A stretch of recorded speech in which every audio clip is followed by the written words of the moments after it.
આજે આપણે જે છે વોટ્સઅપ દ્વારા તમારા સુધી મનોવિજ્ઞાન વિષય, તેની બ્લુપ્રિન્ટ અને જે વિષય તમને વધારે જે ડિફિકલ્ટી લાગે છે, તમને મુશ્કેલી લાગે છે, એવો જો કોઈ વિષય હોય તો મનોવિજ્ઞાન છે, અને એવું બધા વિદ્યાર્થીઓ માનતા હોય છે. પણ હકીકતમાં એવું નથી. તમે જો મનોવિજ્ઞાનની બ્લુપ્રિન્ટ જે છે જો તો કુલ આપણને મનોવિજ્ઞાનમાં 10 પાઠ આપેલા છે. જેમાંથી પહેલો પાઠ, બીજો પાઠ અને ત્રીજો પાઠ. એની અંદરથી 12 અને 14 એવી રીતે જે છે માર્કનું પૂછાય છે.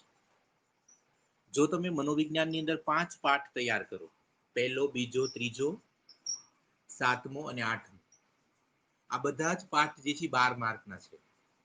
જેની અંદરથી ઈ વિભાગના સવિસ્તાર પ્રશ્ન પૂછાય છે, તેમજ ડી વિભાગમાં 3 માર્કની ટૂંક નોંધ પૂછાય છે. જેથી કરીને આપણે 5 પાઠ તૈયાર કરીએ તો પણ જે છે એ 55 માર્ક જેટલા આ 5 પાઠમાંથી જે છે થઈ શકે. એટલે આપણે જે છે એ પહેલો પાઠ મનોવિજ્ઞાનની અંદર છે સંવેદન, ધ્યાન અને પ્રત્યક્ષીકરણ, જે 12 માર્કનો પાઠ છે. એમાંથી તમારે બ્લુપ્રિન્ટ પ્રમાણે જો આપણે જોઈએ તો બધા જ વિભાગમાંથી એક એક પ્રશ્ન પૂછે. બધા જ વિભાગ એટલે વિદ્યાર્થી મિત્રો, તમને પેપર સ્ટાઇલનો ખ્યાલ છે કે જેની અંદર A, B, C, D અને E. A એટલે બહુ વિકલ્પ, B એટલે એક એક વાક્યના પ્રશ્ન, C એટલે 2 માર્કના પ્રશ્ન અને D એટલે 3 માર્કના પ્રશ્ન અને E એટલે 5 માર્કનો એક પ્રશ્ન. આ રીતે આપણી આખી પેપર સ્ટાઇલ છે. પહેલો પાઠ જે છે 12 માર્કનો છે. જો તમે એ પાઠ તૈયાર કરો તો તમને 12 માર્કનું એમાંથી મળી. આપણે આ પાઠની અંદર 3 શબ્દ આપણને આપ્યા છે, જેમાં સંવેદન, ધ્યાન અને પ્રત્યક્ષીકરણ. પ્રત્યક્ષીકરણ એટલે કે આપણી 5 જ્ઞાનેન્દ્રિયો છે. એ જ્ઞાનેન્દ્રિયોના નામ તમે જાણો છો: આંખ, કાન, નાક, જીભ અને ત્વચા. આ બધા દ્વારા આપણે જોઈએ છીએ. જોવું અને ધ્યાન આપવું, આ બંને વચ્ચે તફાવત છે. જ્યારે આપણે એની ધ્યાન આપીએ છીએ ત્યારે આપણને સંવેદન જે છે એ થાય છે. સંવેદન જે છે એ આપણી જ્ઞાનેન્દ્રિયો દ્વારા થાય છે. જેમ કે આંખથી આપણે કોઈને દુઃખ જે છે જોઈએ, આપણે કોઈની દુઃખ ભરી ઘટના જે છે સાંભળીએ, ત્યારે જે છે એ આપણે સંવેદન જે છે અનુભવીએ છીએ.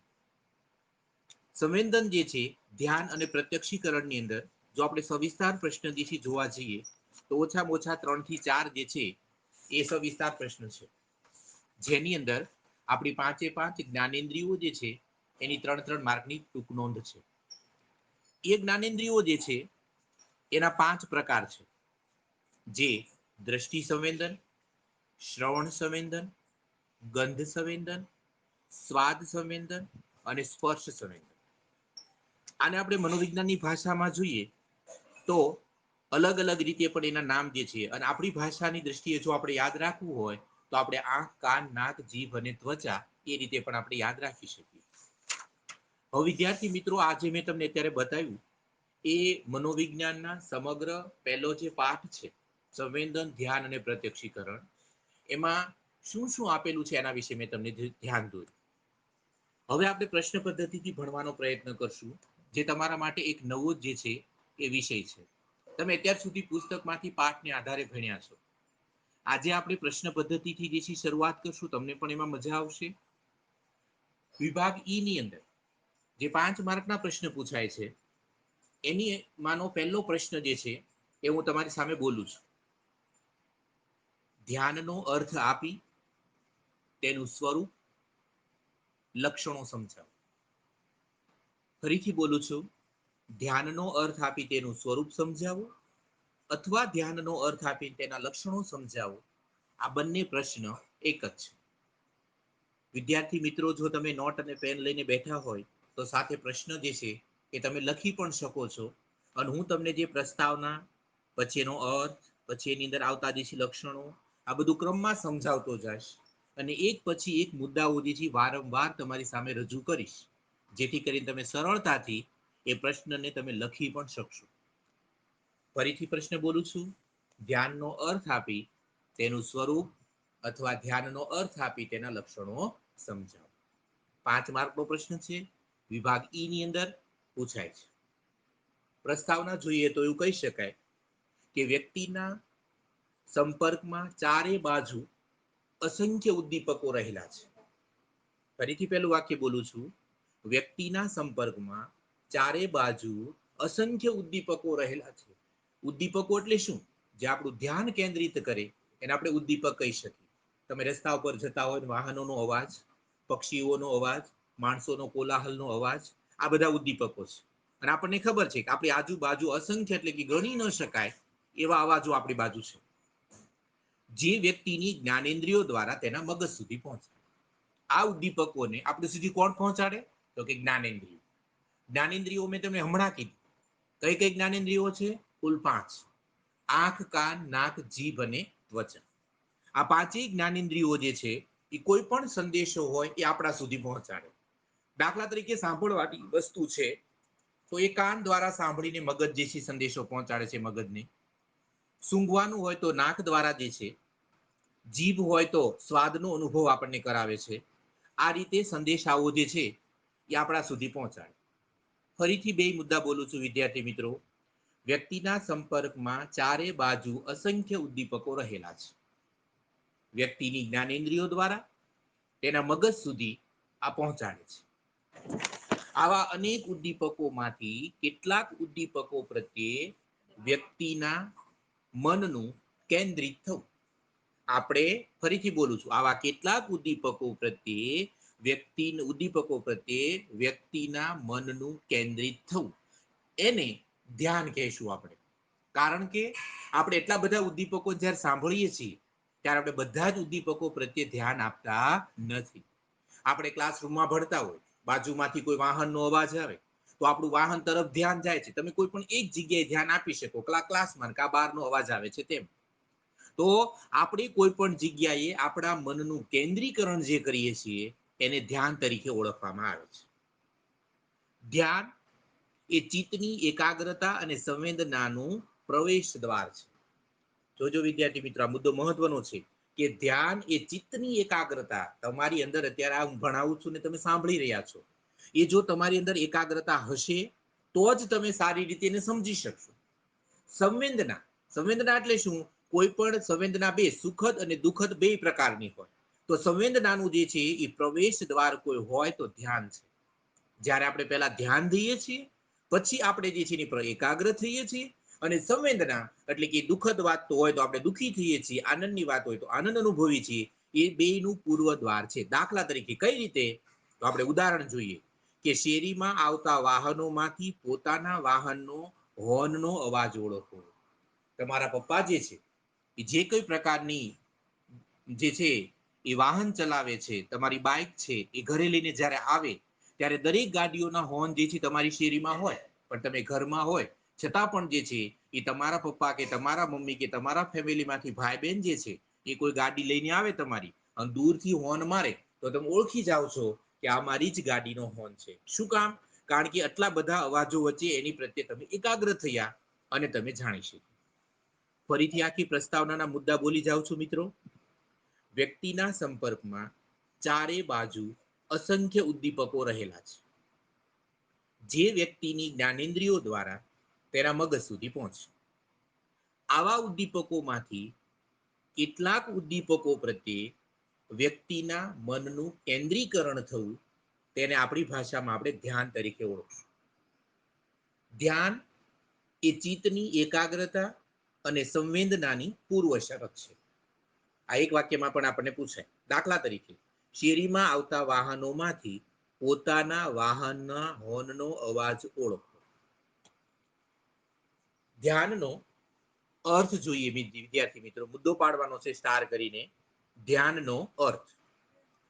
પહેલી જે છે H.E. ગેરેટ મનોવૈજ્ઞાનિક છે, એને ધ્યાનની વ્યાખ્યા આપી છે. ઇન્વર્ટેડ કોમા કરીને લખવાનું છે. ધ્યાન એટલે ચોક્કસ ઉદ્દીપકની પસંદગી કરી તેના પર એકાગ્ર બનવાની પ્રક્રિયા. ફરીથી વ્યાખ્યા બોલું છું. ધ્યાન એટલે ચોક્કસ ઉદ્દીપકની પસંદગી કરી તેના પર એકાગ્ર બનવાની પ્રક્રિયા. ઇન્વર્ટેડ કોમા પૂરા અને નીચે લખવાનું છે H.E. ગેરેટ. શું છે ધ્યાન? વ્યાખ્યા આપણે જોઈએ. ચોક્કસ ઉદ્દીપક. ઉદ્દીપકો તો આપણી પ્રત્યે આપણી આજુબાજુ અસંખ્ય છે, પણ એમાંથી આપણે ચોક્કસ એટલે કે જે વસ્તુ તમારે ભણવાની છે, ધ્યાન કેન્દ્રિત કરવાનું છે, કે તમે કોઈ વ્યવસાય કરો છો એની ઉપર ધ્યાન આપવાનું છે, એને ચોક્કસ ઉદ્દીપક કહેવાય. એ ઉદ્દીપકની તમે પસંદગી કરો અને એના ઉપર તમે એકાગ્ર થાવ તેને કહેવાય ધ્યાન. બીજી જોઈએ વ્યાખ્યા, જેમ્સ ડ્રેવર. જેમ્સ ડ્રેવર ઇન્વેટેડ કોમા કરીને, ધ્યાન એટલે પસંદગી યુક્ત ઉદ્દીપકો પર માનસિક કેન્દ્રીકરણ કરવું. ફરીથી બોલું છું, ધ્યાન એટલે પસંદગી યુક્ત ઉદ્દીપકો પર માનસિક કેન્દ્રીકરણ કરવું. એટલે શું? ધ્યાન જે છે એ હંમેશા દરેક વ્યક્તિની પસંદગી હોય છે. અને એ પસંદ જે તમને પસંદ હોય એની ઉપર જ તમે માનસિક રીતે ધ્યાન કેન્દ્રિત કરી શકો. દાખલા તરીકે તમે રૂમમાં વાંચતા હો અને બાજુના રૂમમાં તમારું ફેમિલી ટીવી જોતું હોય, તો એનો ટીવીનો અવાજ કે ગીતનો અવાજ તમારા સુધી પહોંચે એટલે સ્વાભાવિક રીતે તમારું ધ્યાન જે છે વાંચવાને બદલે એ જે શબ્દ સંભળાય છે એની સાથે તમે જોડાઈ જાઓ છો. કારણ કે તમારું વાંચવામાં તમારી પસંદગી નથી. શેમાં છે? તો કે ગીત આવે છે એની અંદર. એટલા માટે ધ્યાનને પસંદગીયુક્ત ઉદ્દીપકની પ્રક્રિયા કહેવામાં આવે છે. ધ્યાન એ પસંદગીયુક્ત ઉદ્દીપકની માનસિક કેન્દ્રીકરણ કરવાની પ્રક્રિયા છે એવું કહેવામાં આવે. ફરીથી બે કહું છું, એજી ગેરેટે અને જેમ્સ ડ્રેવરે ધ્યાનનો અર્થ, અથવા તમને એવો પ્રશ્ન પૂછે કે ધ્યાન એટલે શું, તો તમે હાંસિયામાં 1 માર્ક એમ લખી નાખશો એટલે તમને ધ્યાન જશે કે 1 માર્કમાં વ્યાખ્યા પૂછે. ત્યાર પછી આપણે મુદ્દો પાડશું ધ્યાનનું સ્વરૂપ ઓબ્લિક કરીને લક્ષણ.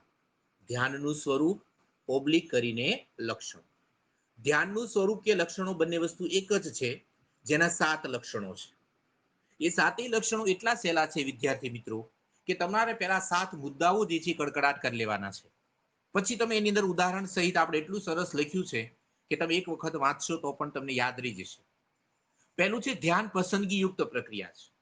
હમણાં આપણે વ્યાખ્યામાં પણ એ શબ્દ આવ્યો કે જે વિદ્યાર્થીઓને કે કોઈ પણ વ્યક્તિને પહેલા એ વસ્તુ ગમતી હોય તેની ઉપર આપણે ધ્યાન આપીએ, એટલે ધ્યાન પસંદગીયુક્ત પ્રક્રિયા છે. બીજું લક્ષણ, ધ્યાન સમાયોજનાત્મક છે. ધ્યાન સમાયોજનાત્મક એટલે જે જગ્યાએ આપણું ધ્યાન કેન્દ્રિત થાય ને આપણા જ્ઞાન તંતુઓ, શરીરના અંગો, સ્નાયુઓ આ બધું જ્યારે સમાયોજન થાય ને તો જ આપણે જે છે આપણા સુધી પહોંચી શકે. દાખલા તરીકે ટ્રાફિકમાં તમે હોય અને કોઈ વ્યક્તિ તમારી સાથે મોબાઈલમાં વાત કરે છે, તો સમાયોજન ન થતા આપણને મોબાઈલની વાતો આપણને સંભળાતી નથી. ત્રીજું, ધ્યાન શોધનાત્મક છે. ધ્યાન શોધનાત્મક નો અર્થ એ થાય છે કે ધ્યાન જે છે હંમેશા જે છે એ આપણે એના પ્રત્યે આકર્ષાય છીએ અને એના પરિણામ સ્વરૂપે આપણે ઉદ્દીપક પ્રત્યે કેન્દ્રિત થઈ. દાખલા તરીકે આપણે બજારમાં ખરીદી કરવા ગયા અને દુકાનમાં બધી બહાર જે વસ્તુ દેખાતી હોય છે એની અંદરથી આપણે કઈ વસ્તુ લેવી છે એ વસ્તુને આપણે ગોતતા હોય છે. બીજી ગમે એટલી સારી વસ્તુ હોય તો એની ઉપર આપણું ધ્યાન જતું નથી. તેથી ધ્યાનને કહેવાય શોધનાત્મક. ફરીથી 3 મુદ્દા બોલું છું. ધ્યાન પસંદગીયુક્ત પ્રક્રિયા છે, ધ્યાન સમાયોજનાત્મક છે, ધ્યાન શોધનાત્મક છે. ચોથું લક્ષણ, ધ્યાન ભવિષ્યલક્ષી છે. શું કામ? દાખલા તરીકે આપણે કોઈ પણ જગ્યાએ જમીન છે, પ્લોટ છે, કોઈ મિલકત છે, એને જ્યારે ખરીદીએ છીએ ત્યારે આપણે ભવિષ્યનું વિચારીએ છીએ કે આ વસ્તુ મને અત્યારે આ કિંમતમાં મળે છે, તો હું 3 વર્ષ પછી એને વેચું તો મને જે છે કેટલો બધો નફો થાય. આ પ્રકારનું જે આપણા મનમાં વિચારીએ છીએ એને કહેવાય ધ્યાન ભવિષ્યલક્ષી છે. આપણે મકાનની ખરીદી કરીએ, આપણે ત્યારે વિસ્તાર જોઈએ છીએ, એ સોસાયટી કેવી છે જોઈએ છીએ અને એના કારણે જે છે ધ્યાન ભવિષ્યલક્ષી આપણે વિચારીએ છીએ. પાંચમું છે ધ્યાન પ્રેરણાત્મક છે. ધ્યાન પ્રેરણાત્મક એટલે આપણને કોઈ પણ વસ્તુ જે છે પ્રેરણા આપનારી હોય, જેમ કે છાપાની અંદર અનેક પ્રકારની જાહેરાતો આવે છે, તો આપણે બધી જાહેરાત પ્રત્યે ધ્યાન નથી દેતા. કોઈ વ્યક્તિ જે છે નોકરીની શોધમાં હશે તો એ માત્ર છાપામાંથી જે છે એ નોકરી વિશે એક વસ્તુની પસંદગી કરશે. કોઈ પણ છોકરા છોકરીઓ જે છે કુંવારા હશે તો લગ્ન વિશે જાહેરાતો આવે છે છાપામાં, એના પ્રત્યે ધ્યાન કેન્દ્રિત કરશે. એટલે ધ્યાન જે છે એ આપણને પ્રેરણા આપનારી વસ્તુ એની પ્રત્યે જ આપણું ધ્યાન જાય છે. એના પછીનો છઠ્ઠો મુદ્દો જોઈએ તો ધ્યાનનો સીમા પ્રદેશ અને ધ્યાનનો કેન્દ્ર પ્રદેશ. વિદ્યાર્થી મિત્રો, આ મુદ્દો બહુ જરૂરી છે. 2 માર્કની અંદર ફરજિયાત પૂછાય છે. તમારી પાસે જો મનોવિજ્ઞાનનું પુસ્તક હોય તો એની અંદર તમને આનું સરસ મજાનું જે છે એક ચિત્ર પણ દોરીને આપ્યું છે, બરાબર છે. એ તમે જોશો તો વધારે તમને જે છે એને રૂબિનની આકૃતિ, મનોવૈજ્ઞાનિક જે છે રૂબિન, એની કપની આકૃતિ તરીકે એને ઓળખવામાં આવે છે અને એ ધ્યાનનો સીમા પ્રદેશ અને ધ્યાનનો કેન્દ્ર પ્રદેશ કોને કહેવાય એ આપણે જે છે એ પહેલા જોઈએ. જે પદાર્થ કે જે વસ્તુ આપણી સ્પષ્ટપણે આપણને દેખાતું ન હોય એ સીમા પ્રદેશ છે, અને સ્પષ્ટ રીતે જે આપણને દેખાય છે એ કેન્દ્ર પ્રદેશ છે આપણી ચેતનામાં. દાખલા તરીકે હું તમને ઉદાહરણ આપું. તમે એક અંધારા ઘરની અંદર જે છે એક દીવો કે મીણબત્તી પ્રગટાવો. તમે જ્યારે એ ઘરને ખોલો છો એટલે તમારું ધ્યાન સીધું જે છે એ દીવાની જ્યોત ઉપર જાય છે, એને તમે કહેશો કેન્દ્ર પ્રદેશ. અને કોડિયાની નીચે જે અંધારું છે, જ્યાં તમારું ધ્યાન નથી જતું, એને તમે કહેશો સીમા પ્રદેશ. તમારી પાસે પુસ્તક હોય તો એમાં તમે પહેલા પાઠની અંદર જે છે એ મનોવૈજ્ઞાનિક રૂબિન જે છે એની આકૃતિ પણ તમને આપેલી છે. એમાં તમે જોશો તો ઘડીક વાર તમને માણસના બે ચહેરા દેખાય, તો થોડી વાર પછી પાછું જુઓ ને તો બે જે દીવા હોય, દીવડી હોય એવું તમને દેખાય છે. વારંવાર તમને ભ્રમ થાય છે. આ જે છે ધ્યાનનો સીમા પ્રદેશ અને કેન્દ્ર પ્રદેશ. ફરીથી વિદ્યાર્થી મિત્રો સ્પષ્ટ કરી લો. જે વસ્તુ આપણી નજર સામે સ્પષ્ટપણે હાજર હોય, આપણે જેને જોઈ શકીએ, એ કેન્દ્ર પ્રદેશ છે. અને જે વસ્તુ આપણી સામે સ્પષ્ટપણે હાજર ન હોય એને આપણે કહીશું સીમા પ્રદેશ. એક ઓરડામાં મીણબત્તી જે છે એ તમને દેખાય છે કેન્દ્ર પ્રદેશ છે, અને મીણબત્તીની નીચે રહેલું અંધારું છે એને સીમા પ્રદેશ કહેવામાં આવે. ચોથું લક્ષણ છે વિદ્યાર્થી મિત્રો, ધ્યાન ચંચળ છે. એ આપણને ખબર છે કે આપણું ધ્યાન ચંચળ છે, એટલા માટે આપણે જ્યારે અભ્યાસ કરતા હોઈએ છીએ ત્યારે આપણે બરાબર ધ્યાન આપી ન શકતા. શું કામ? કે તમારી શારીરિક હાજરી હોય છે પણ માનસિક હાજરી તમારી હોતી નથી. તમે ક્લાસરૂમમાં બેઠા હોય કે અત્યારે હું તમને આ લેક્ચર આપી રહ્યો છું, એમાંય જો તમારું ધ્યાન ત્યાં ન હોય અને તમારે બહાર બેઠેલા વિદ્યાર્થીઓ પાસે જવું હોય તો તમારી શારીરિક હાજરી આ ક્લિપ સાંભળવામાં હોય, પણ તમે જે છે એ ધ્યાન જો એમાં ન આપો તો તમે શું કરાયું, એ શું આપણે ભણ્યા, એ આપણને ખબર હોતી નથી. એટલે ધ્યાન જે છે, છેલ્લું લક્ષણ છે, ધ્યાન ચંચળ છે. બરાબર છે? ધ્યાન સ્થિર રહેતું નથી, વારંવાર બદલાયા કરે છે. એ પછી કોઈ અવાજ પ્રત્યે, દ્રશ્ય પ્રત્યે કે ગમે ધ્યાન આવી જે છે એ અસ્થિરતાને આપણે ધ્યાન વિચલન પણ કહેવામાં આવે.